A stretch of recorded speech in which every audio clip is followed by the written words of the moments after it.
স্পষ্টভাবে জানাতে চাই, যদি দিদির পুলিশ হয় তাহলে সেই পুলিশকে আমি মানতে রাজি নই। আমি ভারতীয় সংবিধান দ্বারা প্রতিষ্ঠিত পুলিশকে মানতে রাজি আছি, কোনো দাদা দিদির পুলিশকে মানতে রাজি নই। পুলিশকে এই চিঠিকে প্রত্যাখ্যান করতে হবে, এই চিঠিকে প্রত্যাখ্যান করে প্রেসের সামনে এসে অনুব্রত মণ্ডলকে ক্ষমা চাইতে হবে যে এই পুলিশ কোনো দাদা দিদির পুলিশ নয়।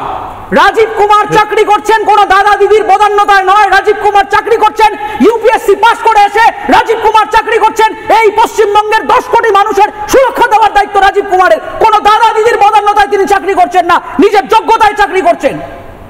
প্রত্যেকটা আইপিএস আজকে একত্রিত হন, আপনি নিজের স্কিলের ভিত্তিতে চাকরিটা পেয়েছেন।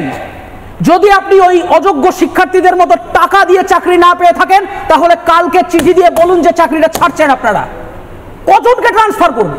সবাইকে সুন্দরবনে ট্রান্সফার করবে? সবাইকে বাঘ দেখতে যাবে? আজকে পুলিশ ডিপার্টমেন্টের এবং সরকারি কর্মচারীদের ইউনাইটেড হওয়ার আশু প্রয়োজন হয়ে পড়েছে।